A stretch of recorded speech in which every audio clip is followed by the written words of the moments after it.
The New Mexico dawn broke with a pale, reluctant light, spilling over the mesas and stirring the dust from the sleeping earth. Elias' heart rose before the sun, as he always did, and stepped out into the brittle silence of his homestead. The morning air bit cold for late autumn, sharp against the skin, and the plain stretched around him in its endless reach of sage and yellow grass. He expected the soft snort of his horse waiting at the corral, the steady presence that had carried him through countless miles of loneliness. But the corral was empty. The gate hung ajar, the ropes slack, and the tracks led off into the wild. A hollow pang struck his chest. It was not just the loss of a beast of burden, nor even the thought of long days' work delayed.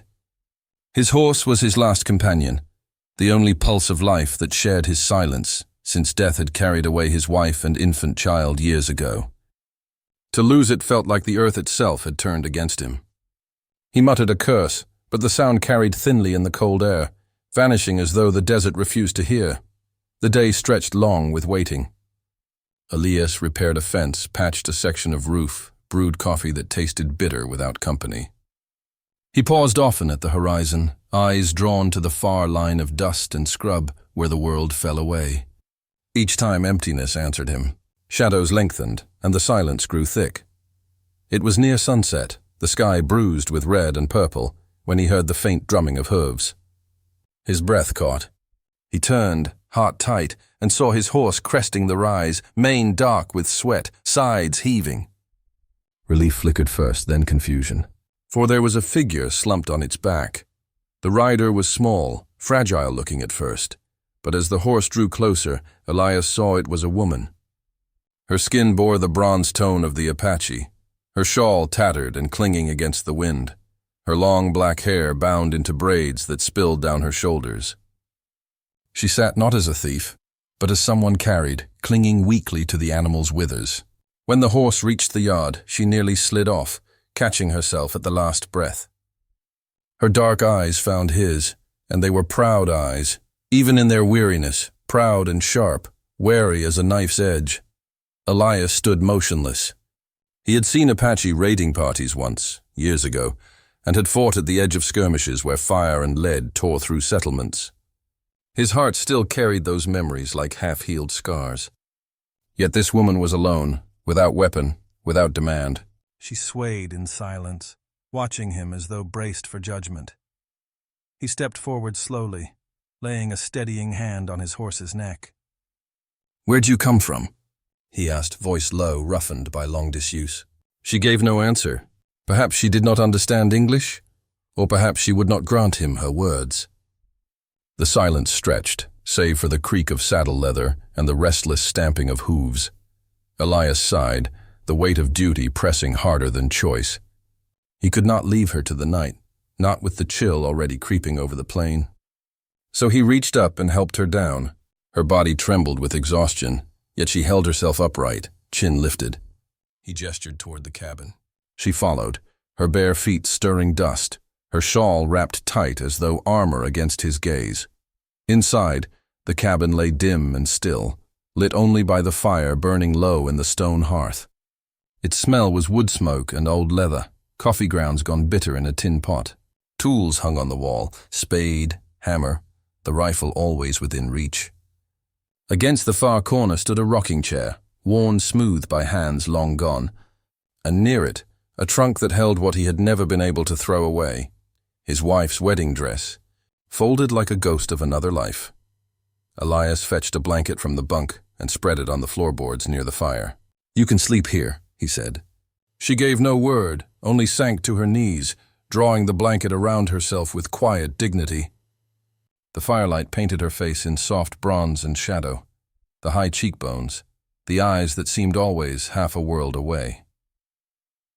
For a moment he considered speaking again, but the words caught like dust in his throat. He knew nothing of her, nor of what fate had carried her to his horse. He only knew she was here now, under his roof, and the air between them felt heavier for it. The night deepened. Outside, coyotes called to one another across the plain. Inside, the cabin held its silence. Elias sat at the table, staring at the flicker of the fire. The woman lay curled on the floor, her shawl pulled to her chin. though he could see her eyes remained open, fixed on the flames as if they too whispered memories she could not put to rest.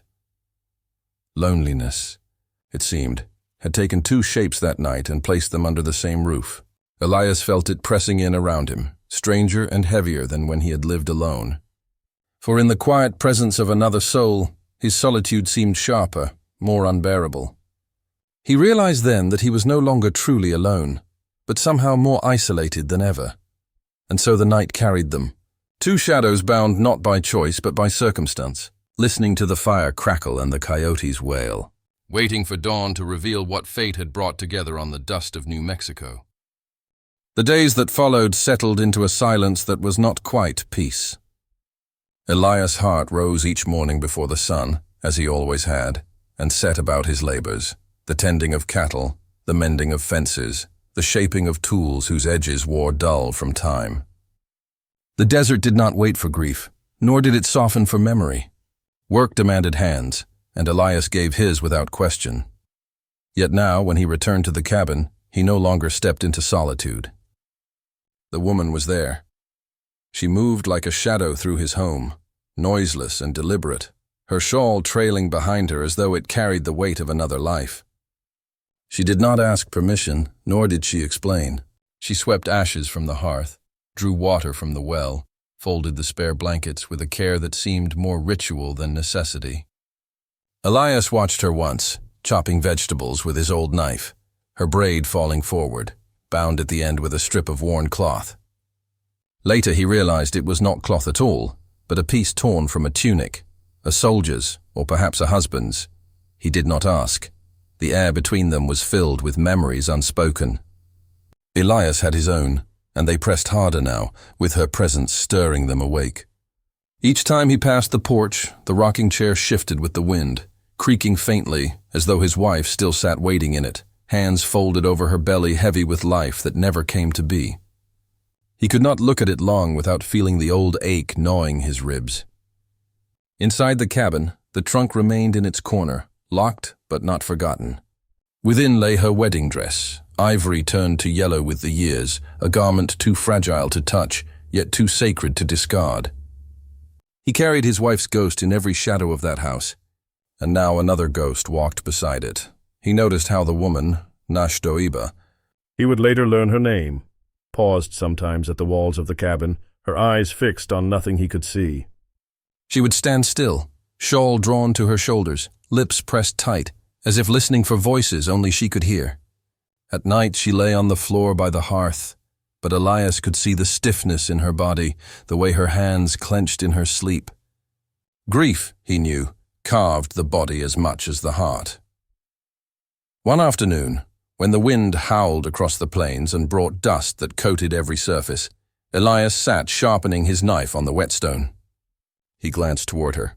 She was braiding her hair by the fire, long black strands weaving into cords as steady as rope.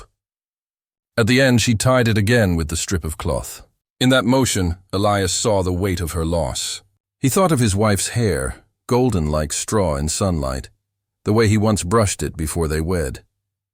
Hair, like memory, grew and endured even when all else was taken. He did not ask her story, but the desert whispered fragments to him. He had heard of raids, of soldiers and settlers clashing with Apache bands until families were scattered like leaves in a gale. He guessed she had lost her people, her husband, her place in the world. Yet she carried herself not as a beggar, nor as a prisoner, but with a quiet dignity that no grief could unmake. The nights came colder. Elias stoked the fire higher, the flames painting the cabin walls in restless amber. On one such night, the storm arrived. It began with a shiver in the air, the kind that sets cattle restless in their pens. Then the sky split open with lightning, and rain came hard, beating the roof in a drum of fury. The wind drove through the cracks of the cabin, howling like some ancient spirit returned to claim the land. Elias barred the door, shoved blankets against the sill, and sat by the fire with the rifle across his knees, though no bullet could hold back such weather. Nashdoiba stood at the window, staring through the rattling glass. Each flash of lightning illuminated her face, proud, sharp, etched with something deeper than fear. It was grief that lived there, old and stubborn. She pressed her hand against the wood, palm flat, as if holding herself steady against the storm. Elias watched her. In her silence, he saw himself. The long years of nights spent listening to wind and thunder, the weight of absence pressing heavier than any danger of man or beast. Her sorrow was not his, and yet it was the same. Widowhood wore different faces, but the emptiness it left was cut from the same stone. The storm raged for hours, and in its voice Elias heard memories he wished buried, the cry of his wife, the stillness that followed, the rocking chair's ceaseless creak in the wind. He closed his eyes against the sound, but when he opened them again, she was still there, her silhouette framed by lightning, standing against the world as if daring it to break her. And in that moment, something shifted within him. He did not speak, for words were clumsy things, brittle against the silence of grief.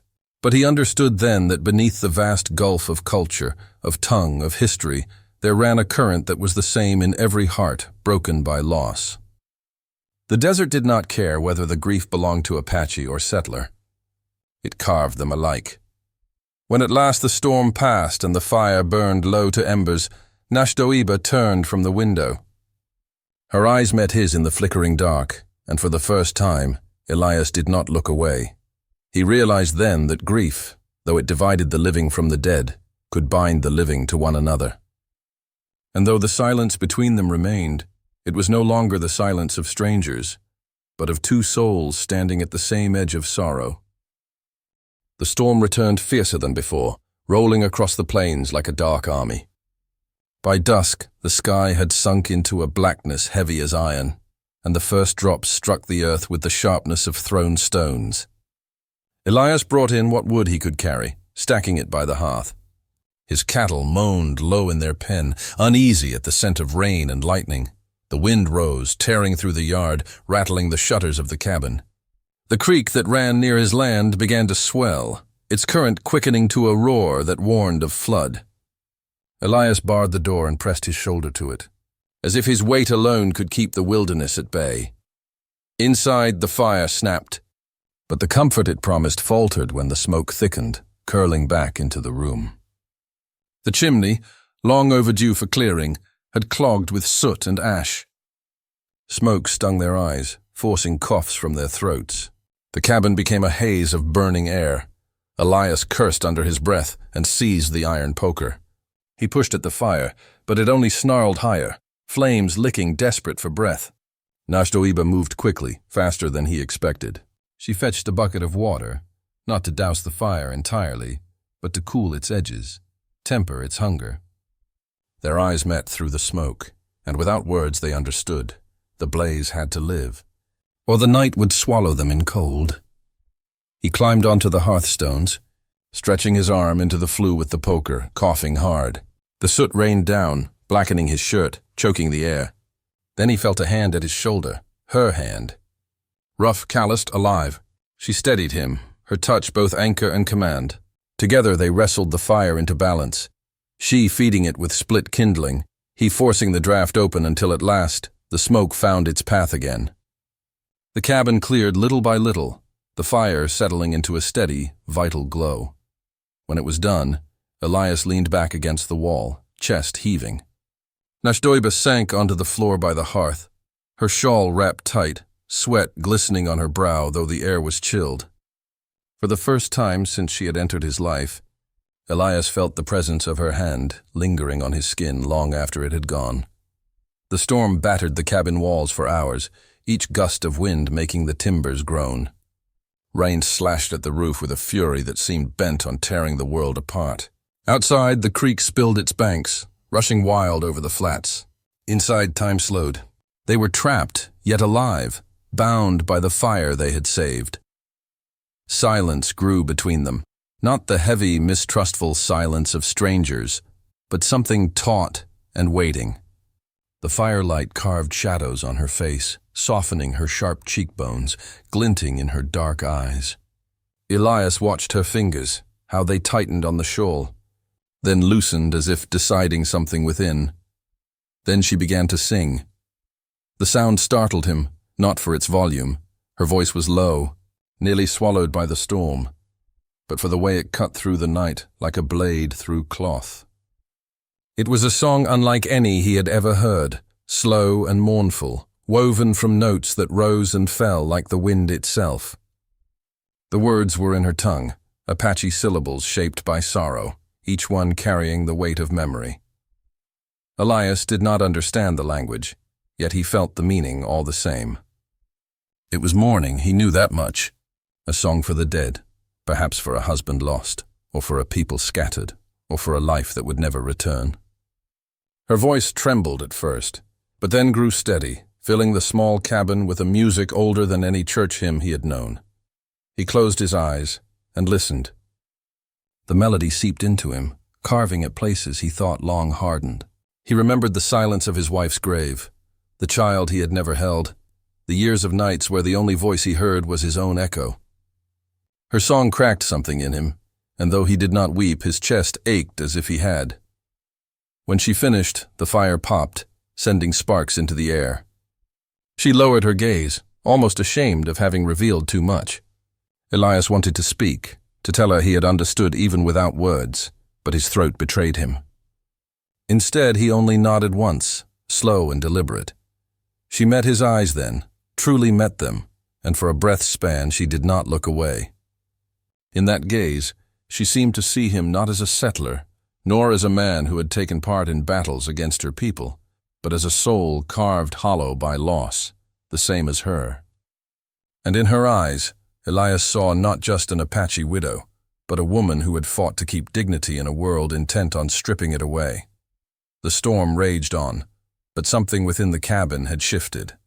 Their silence now was not a wall but a bridge, fragile as thread, stretching between them. They remained apart, each on their side of the fire, but the distance no longer felt insurmountable. When Elias finally lay upon his bunk, the storm still hammering the earth, he felt the nearness of her presence in the same way he felt the warmth of the fire. He realized then that survival, his long, stubborn survival, had always been solitary. Yet here, in the shadow of storm and sorrow, he found it softened, made bearable by another heartbeat beside his own. And though morning was still far off, Elias knew the night had carried more than rain. It had brought the first fragile thread of trust, woven not in words but in smoke, fire, and song. The storm broke at last, leaving the land washed clean yet wounded. Pools of water lay in the low ground, the creek still swollen and wild. The plains, usually so dry and brittle, glistened with a false brightness, as though pretending to forget how easily it could all wither again. Elias walked the fence line that morning, boots sinking in the softened earth, checking for breaks. He felt the weight of weariness in his bones, but the storm had left them standing, and that was something. When he returned to the cabin, Nashtoiba was on the porch. She had pulled her shawl tighter around her shoulders, her gaze fixed toward the horizon.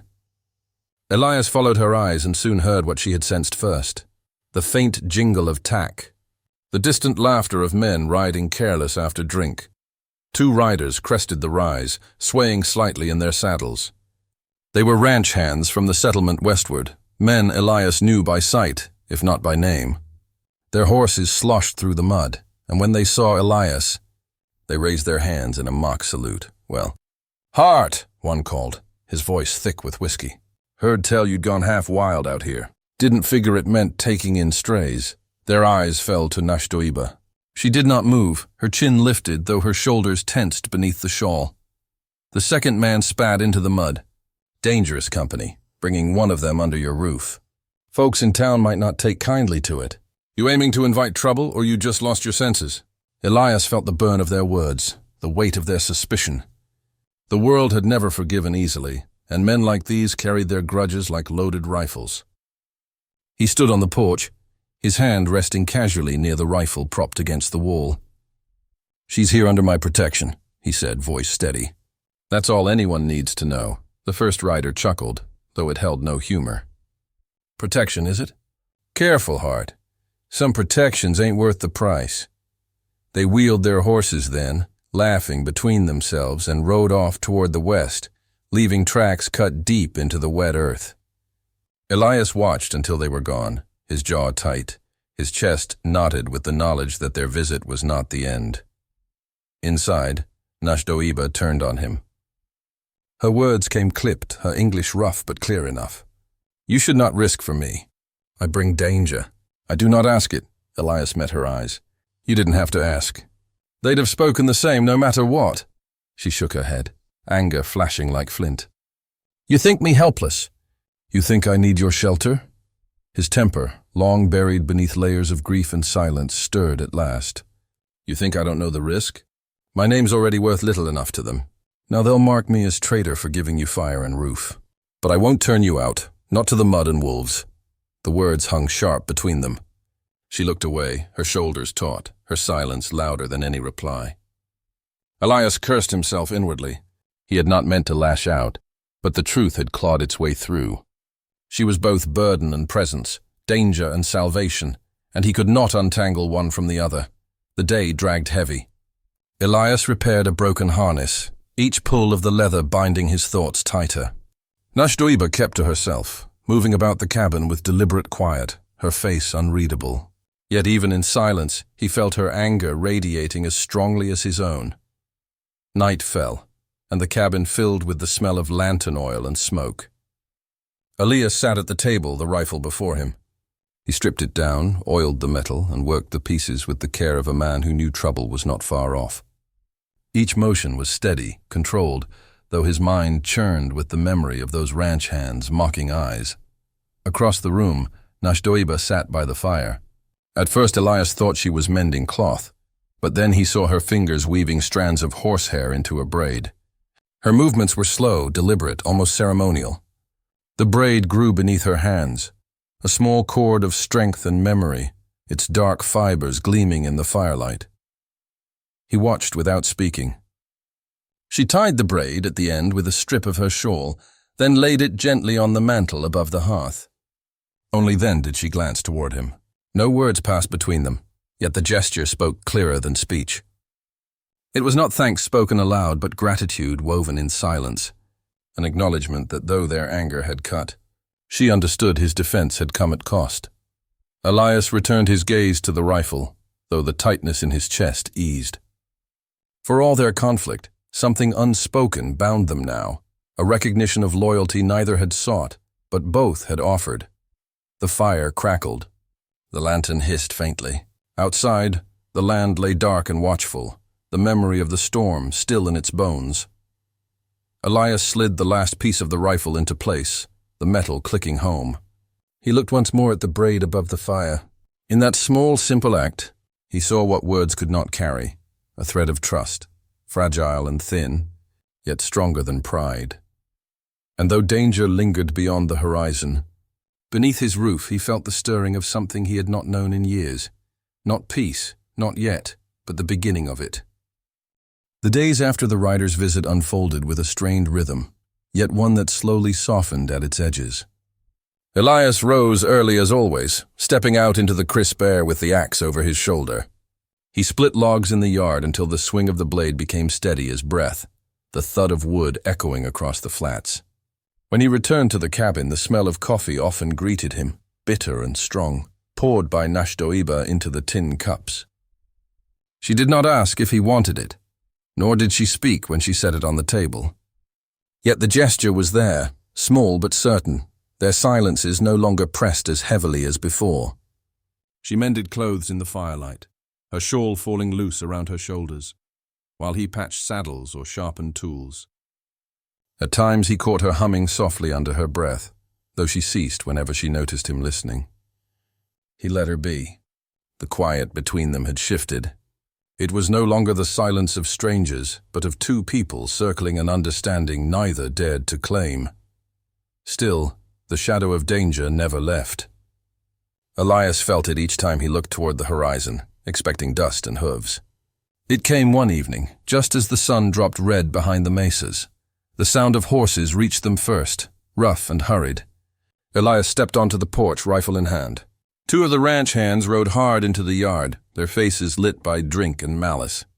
One carried a length of chain, the other a pistol that gleamed in the dying light. "Well?" "Heart!" the first sneered, sliding from his horse. Looks like you didn't take our advice. His eyes flicked toward the cabin, where Nashdoiba stood in the doorway, shawl drawn tight. Still keeping company with the wild folk? Elias held the rifle steady. You'd best turn back. The second man laughed, the sound sharp and reckless. You gonna shoot us for talking? Or is she the one making your choices now? The words struck harder than fists. Elias stepped forward, the rifle raised. But before he could fire, the man with the chain lunged. The fight erupted fast, brutal. The rifle clattered from Elias's grip as fists flew, boots driving into the mud. Dust rose, mingling with the last of the day's light. Elias struck hard, but 2 against 1 bore him down. A blow split his lip, another cracked across his ribs. The chain wrapped around his arm, biting deep into flesh. He fought with the fury of survival, but age and grief weighed heavier than he knew. The pistol whipped across his jaw and the world spun. He hit the ground, breath ragged, blood filling his mouth. Through the haze, he saw one of the men turn toward the cabin. Nashdoiba stood framed in the doorway, eyes wide but unflinching. Her gaze darted to the rifle lying in the dirt. For a heartbeat she hesitated. Then she moved. Her hands seized the weapon with a swiftness born of necessity. She lifted it, the barrel steady despite the tremor in her body. The shot cracked through the yard, thunder rolling after it. The bullet struck the dirt at the men's feet, spraying mud. Both attackers froze, startled not by the sound, but by the sight of her holding the weapon, eyes burning like coals. She shouted something in her tongue, sharp and commanding. The meaning was clear enough. Leave, or the next shot would not miss. The ranch hands faltered. For all their drunken bravado, neither wished to test her resolve. They spat curses, scrambling back onto their horses. The animals reared, hooves tearing the wet ground. And then they fled into the dark, their shouts fading with distance. Silence fell. Heavy as the night, Elias lay in the dirt, breath shallow, the world spinning. Nashdoiba dropped the rifle and rushed to him, kneeling at his side. Her hands, though rough, were gentle as she pressed cloth to his bleeding lip, her eyes scanning the bruises already blooming across his ribs. She muttered low words, half in English, half in Apache, the tone of them carrying comfort if not meaning. He looked at her then, truly looked. She was no helpless widow, no burden dragged into his life by chance. She was fierce, unbroken, her dignity shining brighter than the firelight spilling from the cabin. In her hands he felt not pity but strength, the kind that could steady a man who had long since forgotten how to stand whole. She guided him inside, laying him onto the bunk. The lantern light caught her face, softening the edges of her defiance. She brewed a poultice from herbs she carried in a small pouch, pressing it against his bruises. Her touch was careful, deliberate, lingering just long enough to speak of more than duty. Elias closed his eyes against the pain, but not against the sensation of her nearness. It had been years since anyone's hands had tended him, years since he had felt the simple weight of being cared for. His grief stirred, mingling with something he had buried deeper still, the longing for closeness, for warmth that was not from fire alone. When he opened his eyes again, she was watching him. Their gazes locked across the narrow space between bunk and chair. No words were spoken, yet the silence carried something new, fragile but undeniable. It was not survival alone that bound them now, but the faint glimmer of something beyond it. Love was too strong a word, too distant to claim. But in that glance, Elias saw possibility. The first he had known since death had hollowed him out. The fire crackled, the lantern swayed faintly, and outside the night stretched vast and unyielding. Yet within the cabin the world had shifted. They were no longer strangers bound only by loss. They were two souls who had fought, bled, and stood together in defiance of the darkness, and in that shared fire, something had begun to grow. The night did not rest easy after the fight. Elias lay awake, ribs aching, every sound of wind against the shutters setting his teeth on edge. Nashdoiba kept near the hearth, feeding the embers until the flames held, her shawl drawn close but her eyes sharp as a blade. Neither spoke, for both knew the matter was not finished. Men like those did not retreat in shame without carrying their anger elsewhere. Morning brought no peace. The horizon was clear and cruel, washed pale with dust-colored light. Elias fed the cattle in silence, each hoofstep in the dirt echoing like a warning. His horse stamped restlessly, ears pricked, as though it too felt the weight of what was to come. By late afternoon, the sound of riders returned. More this time, 6, maybe 7. Their silhouettes rose black against the glowing sky, rifles glinting in their hands. The ground trembled beneath the beat of hooves as they drew into the yard. Elias stepped onto the porch, rifle cradled but steady. His jaw was still swollen, blood dried at the corner of his mouth, yet his stance was iron. Nashtoiba came to the doorway behind him, her dark braid falling over her shoulder, her gaze unflinching. The leader of the men reined up and spat into the dust. "We warned you, Hart. No Apache woman belongs here." "Hand her over and maybe we let this be," the others murmured, laughter bitter, faces twisted with drink and hate. The chain rattled again in one man's hand. Another thumbed the hammer of his pistol. Elias leveled the rifle, his voice gravel but clear. "You'll not take her from here." The standoff thickened, the silence between breaths sharp as drawn steel. The weight of years pressed into Elias's shoulders. His wife's death, the long, lonely nights, the ache of a heart left untended. All of it led to this moment, standing between cruelty and a woman who had already lost too much. Yet before violence could break, Nashtoiba stepped past him. She walked into the yard, shawl trailing in the dust, her chin high. The men jeered, but she did not waver. She began to speak, not in English, but in the language of her people. Her voice carried steady and low, each word rising like smoke against the evening air. Though Elias did not understand, the sound carved through the rider's noise. Her eyes blazed as she spoke of her husband's honor, of blood spilled upon the same soil these men trampled, of children scattered like leaves in the wind. She pointed to the braid bound with cloth at the end of her hair, a strip of her husband's tunic, and lifted it high like a banner. Her grief was not weakness, it was testimony. The men grew restless. Their laughter faltered, muttering turning to silence. Even through the barrier of language they heard her truth, sharp as any bullet. She was no spoil to be taken, no shadow to be erased. She was widow, warrior, woman. Finally she turned her gaze upon Elias, steady, unafraid, and then back to the men. "No more," she said, the English clear, shaped with care. Her voice did not tremble. The leader's jaw tightened. For a moment his hand hovered over his gun, but when he met her eyes he faltered. Around him the others shifted uneasily, their bravado dimming. To fight now would not be victory but shame. They had come expecting submission or blood, and they found neither, only dignity they could not stain. With a curse spat into the dirt, the leader wheeled his horse. One by one the others followed, their retreat marked by silence heavier than their threats. Soon only the dust of their passing remained, carried away by the wind. The yard stilled. The sun had fallen low, painting the world in copper and shadow. Elias lowered his rifle slowly, his hands trembling only when the danger was gone. Nashtoiba stood rooted, the strip of cloth still clenched in her hand. The firelight from the cabin spilled over her, and in that glow Elias saw her not as burden or guest, but as the soul who had turned away cruelty with nothing but the strength of her truth. He stepped toward her, wincing with each movement, and bowed his head. "You saved us both," he murmured. Her eyes softened, though her face remained strong. She answered only with a nod, then moved back into the cabin, leaving him in the yard beneath the endless sky. That night, they shared no words, but the silence between them was different than before. It was no longer the silence of strangers, nor even of grief.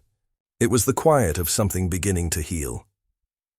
When dawn broke, cool and pale, Elias saddled his horse. For years, every journey he made had been into solitude, into town for supplies, into the fields for work, into the wide wild simply to keep breathing. But this morning was different. He saddled not one horse, but two. Nashtoiba stood at the threshold, shawl wrapped close, watching him with guarded eyes. He met her gaze and spoke plain. "I can't promise you peace, but I can promise you'll not face it alone." For a long breath she did not move. Then she stepped forward, braid swaying against her shoulder, and placed her hand on the saddle. It was answer enough. Together they mounted, the horses stamping against the soft earth. The cabin stood behind them, smoke curling from the chimney, rocking chair swaying faintly in the morning breeze, as though the ghosts of their pasts watched them ride. The trail ahead stretched uncertain, winding toward the town, toward stares and whispers, toward whatever trials waited beyond. Yet as the sun lifted over the mesas, its light falling across their faces, neither looked back. Two wounded souls, once abandoned, now rode side by side, not toward certain happiness, nor toward the erasure of sorrow, but toward a fragile, hard-won chance at dignity, survival, and perhaps, just perhaps, love.